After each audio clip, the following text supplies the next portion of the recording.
CUUATS wasn't much more than a record-keeping organization and a compiler of other people's thoughts in terms of reports.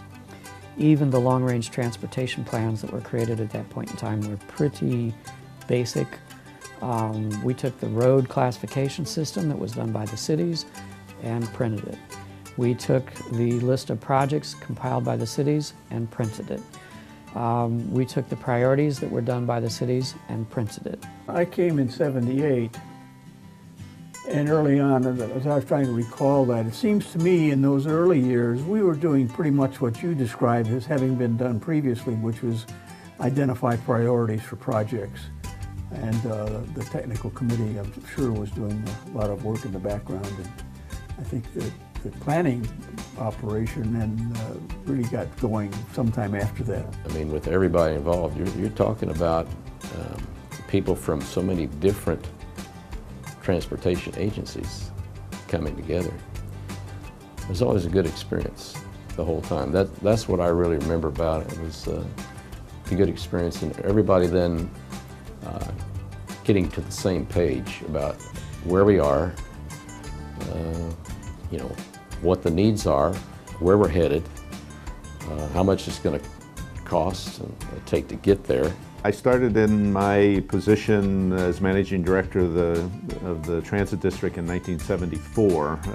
I know the CUUATS records go back to '82, and I was there in '82, but I think I precede that. But you know, that was before the beginning of time, and so, or at least the beginning, before the beginning of recorded time. I remember I was a young planner, long hair and the whole 9 yards, and I went to this meeting that was a bunch of engineers, including the county highway superintendent who chaired the meeting.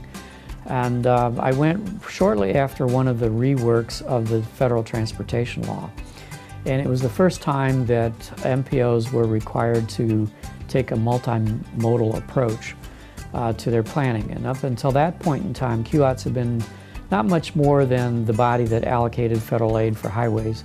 So when I went to the meeting and asked them to talk about bicycles and transit, I could have been killed if the daggers coming out of the eyes had been real.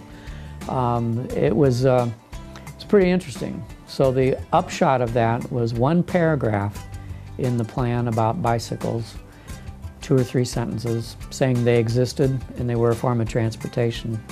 I had the pleasure of working for many years with Jim Trail at the University of Illinois, and he was the technical committee representative. And Jim, you know, is certainly a friend and a great professional for many years. And what I recall at every technical committee meeting when it came down to the various committee reports was we had a committee that's no longer in existence called CUUTEC, the Champaign-Urbana Traffic Engineering Committee, and just like clockwork, Jim would give his report, but it always took a 5-minute introduction to the committee, which largely were the same members of CUUTEC, or many of them were, to explain the purpose and function and role for CUUTEC to the very people that were members of the committee of CUUTEC. So we had to endure that all the time. I think by my 5th exposure to his explanation, I think I had it memorized by then. But Jim meant well. He's a great guy, but his repetitive nature of the explanation for CUUTEC brings a smile or a chuckle to my face. I was the CUUATS secretary. I started here at the Regional Planning Commission in October of 1994, and I worked for CUUATS until 1999 sometime when I transferred to Head Start. One of the most enjoyable, I think, was working with Frank Rentschler. Frank was representing Savoy and CUUATS in different capacities. You had parliamentary procedure, you had Robert's Rules of Order, and then you had Frank's Rules of Order. And I enjoyed Frank's Rules of Order more than anything, I think. He kept the meetings going. I think Rita and Susan kind of had to keep him in line, but he seconded his own motions a few times and voted for the county board chairman at least once, and me maybe 2 or 3 times. I don't know. Frank was a good guy. He really was. I suppose the most significant project I remember with CUUATS was the planning and development of the Windsor Road thoroughfare. Early on, that before Windsor Road was developed as it is today, it was a two-lane road from Lincoln Avenue to Race, and west of Lincoln Avenue was just a farm road, was nothing at all. I remember the corridor studies mostly, Illinois 130, Curtis Road, US 45, just trying to get those planning processes to work with the residents, and how there was some very controversial moments during those processes, especially Illinois 130. So I remember having a boundary on a map, just a little line that I put in some color saying what something signified, and everyone took it that we wanted to put a new road in because there was that line on the map. And it was just an existing conditions map from the very beginning, but it was the start of a whole process of always being questioned and learning a lot pretty quickly about how careful you have to be when you're transmitting information and talking with people. One that I thought was sort of unique is the ongoing attempt to have an arterial development that would tie in with an interchange on I-57. You may or may not know about how that developed. At one time, it was Kirby, Florida that was going to be an interchange. There was a lot of local input and resistance to that idea. So it moved a mile south to Windsor Road. Still, there was some resistance. I think with the new interchange that we had at Curtis Road, Dale Finney was telling me that he'd worked on that way back, maybe even before I came to work at the county. And how long from that time until it was actually constructed was a long time span. Which is why, people don't realize, which is why you have planning, because you can't decide one day, hey, we need an interchange there, and build it the next day. It actually started even before I started with the state, which is a long time ago. About 1974 is when it started. I started the state in 1980. It was a part of a larger plan for interchanges along the interstate corridor for Champaign-Urbana. I believe, if I recall correctly, there were 7 that were studied at that time. Curtis Road was one of them. A few of them were built, some of the ones that you see out there now, others have not been. But it was a bit of an education to revisit what had been studied in 74, 75, and update it to the current needs, the current traffic patterns, and try to get everybody back on board with the interchange idea, the concept, and the location. I'd been here for maybe 5 years and realized how important Curtis Road was going to be to not only the village, but the university, the city of Champaign, city of Urbana, the entire area, and what that would mean. And it was a fun project to be involved with in a lot of different ways, but it was also somewhat frustrating. The project actually started, more than 40 years ago, as we talk today, more than 40 years ago. And it's hard to understand how can something so good for an area take so long to come to fruition. And you quickly learn that there are other projects in the immediate area that are just as important, or maybe even more important at the time, and you have to wait your turn. New people coming to the community are always amazed at the substantial number of governmental units that we have, and that in itself can be challenging, but I think that CUUATS is a great example of a lot of varied governmental units with different goals working together. I don't recall, other than maybe some discussions on funding, any major rows that people had, and for the most part everybody has worked together, everybody respects the other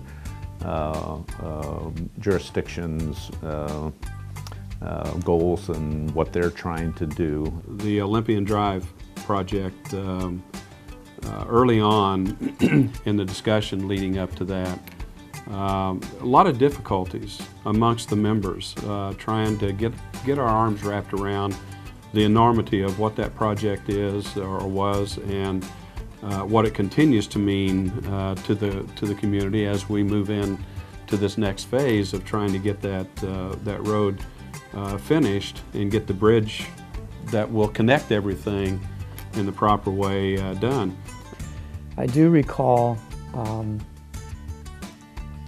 having a private meeting with the folks that were opposed to Olympian Drive and their representative. And that meeting was a very critical meeting, and they lost their temper at one part of the meeting, and I lost my temper as part of the meeting. And I will never forget that Bill Gray remained cool as a cucumber through the entire process. And it was good because I was able to ruffle their feathers. They were able to ruffle mine for sure. And we got into it, and then Bill was able to come in the voice of reason. We were setting down traffic counters out there, and back before we had interns to help us. And I fell down a ditch and hurt my ankle. Felt like I was gonna pass out. It was a hot day. And so I climbed up out of the ditch, and when I told you that I was not feeling well, you said, "You're pregnant." And a few weeks later, sure enough, Rita had called it, I was pregnant. So that's my funny CUUATS story. Sometimes we worked late. It was after dark one evening. We were finishing up, and I was leaving the project, and I got stopped by the U of I police. "What are you doing out here?" Building a road. I'm building a road. So after a little while, they figured it out. They'd let me go. We're now probably the #1 MPO in the United States for a community of our size. Multiple awards, and that is in no small part due to the professionalism that Rita brought to the job. I think we're moving in the right direction, and this community has a better direction and a better understanding of itself than others. And looking at the bicycle and pedestrian opportunities, and I think that's been particularly strong in Champaign-Urbana, building bike paths into a lot of the streets. Again, like some of the bigger projects, until you get continuity, it's probably not going to be utilized as much on a block-by-block basis, but if you don't put it in the first block, then all of a sudden that's an obstacle for the next block. So I work with about half of the MPOs in the state of Illinois, and probably the most memorable part of working with CUUATS is just the caliber of the staff, the high level of the staff, education, involvement, and the willingness to do new things. I know CUUATS is known nationally as being a leader as an MPO. Credit to CUUATS. We've been a leader in many ways in setting the standard for how other MPOs should provide services and direction to help local agencies in their planning. Who is your favorite colleague? Bill Gray. Oh yeah? From that room? Yeah, I know, I saw him out there. Yeah, he told me to say that, no. I'm impressed. I'm impressed with CUUATS, really. I mean, when it was just you and me back in 2000, things were hard and we didn't have as much as that we had to do, but there's like an empire here now since I've left, many more employees, many more projects, a lot more credibility within the community, and I just think it's become something pretty awesome. I think I've already told you more than I remember about CUUATS.